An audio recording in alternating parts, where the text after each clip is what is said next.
আপনি কি আপনার ফেসবুক পেজটি চিরতরে ডিলিট করতে চান কিন্তু কোথা থেকে করবেন বুঝতে পারছেন না? আজকের এই ভিডিওতে একদম সহজভাবে দেখাবো। এখানে বেশি কথা না বলে চলে যাব মোবাইল স্ক্রিনে। তো মোবাইল স্ক্রিনে যাওয়ার পর সর্বপ্রথম তোমরা দেখবে ফেসবুক অ্যাপসটা ওপেন করে নেবে।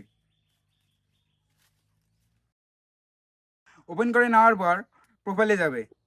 প্রোফাইলে গিয়ে নিচে সেটিংসে যাবে। সেটিংস অপশন আছে, সেটিংস অ্যান্ড প্রাইভেসি।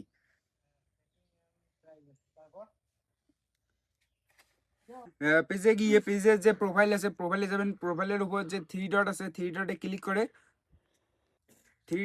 করে সেটিংসে যাবেন। সেটিংসে যাওয়ার পরে এখানে দেখবেন,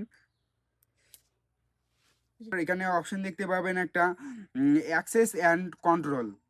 এখানে ক্লিক করে এখানে দেখবেন অনেক তিনটি অপশন আছে।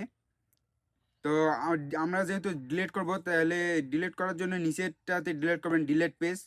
তারপরে এখানে যে কোনো একটা অপশন সিলেক্ট করে কন্টিনিউ করবেন। কন্টিনিউ করার পরে এখানে আরও একটা ইন্টারফেস চলে আসবে।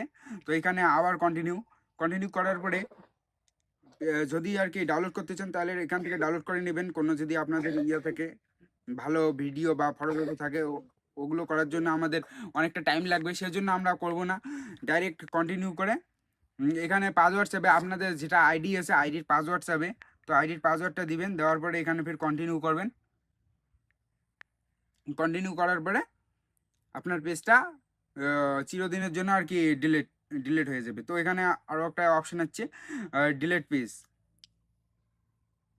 ডিলিট পেজে ক্লিক করার পর একদম পেজ ডিলিট হয়ে গেছে। দেখো, তো এখন আমি কি করব? তো এই রকমের ভিডিও দেখার জন্য আর কি এই পেজটা সাবস্ক্রাইব করে দিন। আরও অনেক যদি আরও অন্য কিছু সম্বন্ধে ভিডিও দেখতে চান তাহলে কমেন্ট করে বলবেন। বাই।